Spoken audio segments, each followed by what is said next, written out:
ಹಾಸ್ಯ ಧಾರಾವಾಹಿ ನಾಳಿನ ಸಂಚಿಕೆ ನೋಡೋಣ. ತುಂಬ ಟ್ವಿಸ್ಟ್ ಆ್ಯಂಡ್ ಟರ್ನ್ ಕೂಡ ಇತ್ತು. ಮೀನಾ ಹಾಗೂ ಸೂರ್ಯ ಅವರು ಕೃಷ್ಣ ಕರ್ಕೊಂಡ್ಬಂದು ಸ್ಕೂಲ್ಗೆ ಬಿಟ್ಬಿಟ್ಟು ಹೋಗ್ತಾರೆ.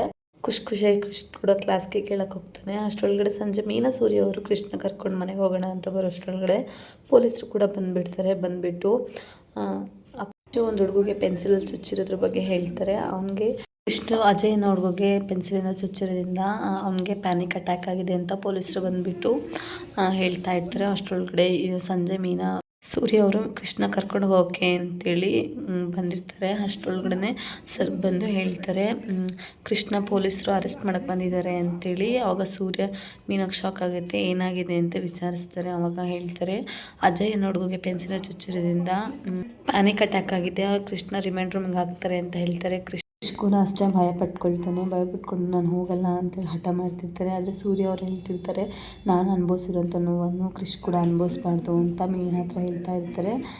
ಇನ್ನೇನು ಮಾಡಿ ಪೊಲೀಸ್ ಹತ್ರ ಹೋಗಿಬಿಟ್ಟು ಮಾತಾಡೋಣ ಅಂತ ಹೇಳ್ತಾ ಇರ್ತಾರೆ. ಅಷ್ಟೇ ಕೃಷ್ಣ ಕೂಡ ಭಯಪಟ್ಕೊಂಡು ನಾನು ಹೋಗಲ್ಲ ನನ್ನ ಸ್ಕೂಲ್ಗೆ ಅಂತ ಹಠ ಮಾಡ್ತಾ ಇರ್ತಾರೆ.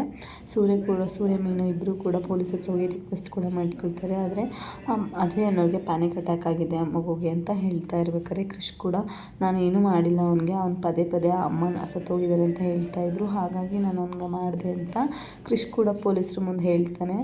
ಆದರೆ ಮೀನಾ ಸೂರ್ಯ ಅವರು ಇಲ್ಲ ಸರ್ ಅವರು ಬೇಕು ಅಂತ ಮಾಡಿಲ್ಲ ಅಂತ ಕೂಡ ರಿಕ್ವೆಸ್ಟ್ ಮಾಡ್ಕೊತಾ ಇರ್ತಾರೆ.